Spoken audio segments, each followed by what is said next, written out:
രാജ്യത്തുടനീളമുള്ള 1300-ലധികം റെയിൽവേ സ്റ്റേഷനുകൾ ആധുനിക സൗകര്യങ്ങളോടെ വികസിപ്പിക്കുന്നതിനായി കേന്ദ്ര സർക്കാർ നടപ്പിലാക്കുന്ന ബൃഹത് പദ്ധതിയാണ് അമൃത് ഭാരത് സ്റ്റേഷൻ പദ്ധതി. 2022 ആരംഭിച്ച ഈ പദ്ധതി സ്റ്റേഷൻ കെട്ടിടങ്ങളുടെ നവീകരണം, റൂഫ് പ്ലാസകൾ, വൈഫൈ, ലിഫ്റ്റ്, എസ്കലേറ്റർ, മെച്ചപ്പെട്ട കാത്തിരിപ്പ് കേന്ദ്രങ്ങൾ, മൾട്ടി മോഡൽ കണക്ടിവിറ്റി, ഭിന്നശേഷി സൗഹൃദ സൗകര്യങ്ങൾ എന്നിവ ഉറപ്പാക്കുന്നു. ഇതിനോടകം 100-ലധികം സ്റ്റേഷനുകളുടെ നവീകരണം പൂർത്തിയാക്കി പൊതുജനങ്ങൾക്ക് തുറന്നു നൽകിയതായി റെയിൽവേ അധികൃതർ അറിയിച്ചു.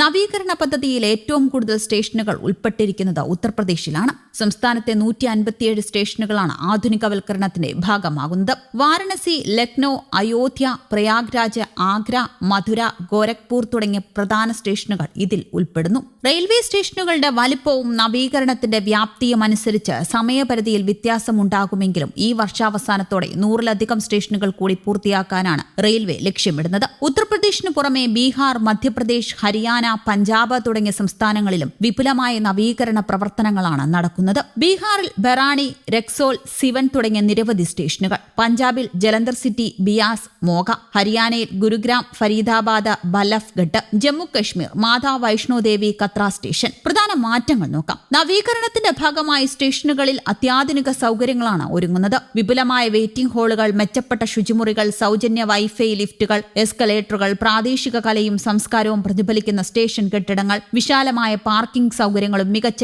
എൻട്രി എക്സിറ്റ് പോയിന്റുകളും. പൂർണ്ണമായ മാറ്റം ആവശ്യമുള്ള വലിയ ബജറ്റ് സ്റ്റേഷനുകൾക്ക് കൂടുതൽ സമയം ആവശ്യമായി വരുമെന്നും എന്നാൽ ചെറിയ സ്റ്റേഷനുകളിലെ നവീകരണം അതിവേഗം പൂർത്തിയാകുമെന്നും റെയിൽവേ വൃത്തങ്ങൾ വ്യക്തമാക്കി. 100-ലധികം സ്റ്റേഷനുകൾ ഇതിനോടകം പുനർവികസിപ്പിച്ച് പൊതുജനങ്ങൾക്ക് തുറന്നു നൽകിയതായി അധികൃതർ അറിയിച്ചു. ഈ വർഷാവസാനത്തോടെ 100-ലധികം സ്റ്റേഷനുകൾ കൂടി നവീകരണ പ്രവർത്തനം പൂർത്തിയാക്കാനാണ് റെയിൽവേ ലക്ഷ്യമിടുന്നത്. എങ്കിലും പുനർവികസനത്തിന്റെ വ്യാപ്തി അനുസരിച്ച് സമയപരിധി വ്യത്യാസപ്പെടുമെന്നാണ് റെയിൽവേ അധികൃതർ പറയുന്നത്. പൂർണ്ണമായ മാറ്റം ആവശ്യമായ സ്റ്റേഷനുകൾക്കോ വലിയ ബജറ്റിൽ ഒരുക്കുന്ന സ്റ്റേഷനുകൾക്കോ കൂടുതൽ സമയം ആവശ്യമായി വരും. അതേസമയം പരിമിതമായ നവീകരണങ്ങളുള്ള ചെറിയ സ്റ്റേഷനുകൾ വേഗത്തിൽ പൂർത്തിയാകുമെന്നാണ് പ്രതീക്ഷിക്കുന്നത്. അതിനിടെ അമൃത് ഭാരത് പദ്ധതി പ്രകാരം 32 കോടി രൂപയുടെ വികസന പ്രവർത്തനങ്ങൾ നടന്നുവരുന്ന പയ്യന്നൂർ റെയിൽവേ സ്റ്റേഷനിൽ ഒരുക്കുന്ന കോച്ച് റെസ്റ്റോറന്റിനുള്ള ബോഗി സ്റ്റേഷൻ മുറ്റത്ത് ഇതിന് മാത്രമായി സ്ഥാപിച്ച ട്രാക്കിലെത്തിച്ചു. കേരളത്തിലെ റെയിൽവേ സ്റ്റേഷനുകളിൽ ആദ്യമായാണ് കോച്ച് റെസ്റ്റോറന്റ് ഒരുങ്ങുന്നത്. സ്റ്റേഷന്റെ പടിഞ്ഞാറ് ഭാഗത്ത് പ്രധാന കവാടത്തിന് മുൻവശം രാമന്തളി ഭാഗത്തേക്കുള്ള ബസ്സുകൾ നിർത്തുന്ന ബസ് ബേക്ക് മുന്നിലാണ് റെസ്റ്റോറന്റ് പ്രവർത്തിക്കുക.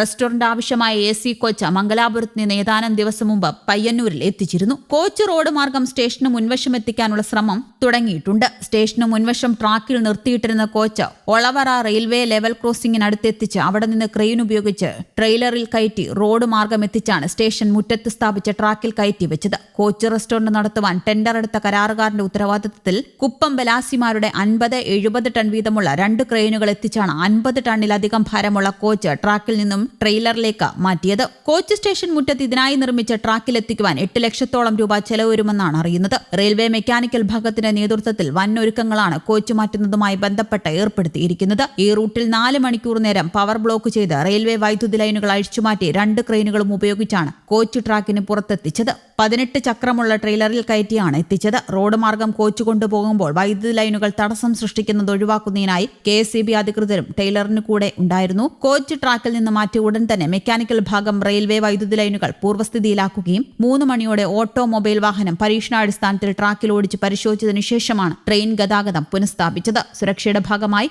RPF-ഉം പയ്യന്നൂർ പോലീസും സ്ഥലത്തുണ്ടായിരുന്നു. News desk, Kerala Kaumudi.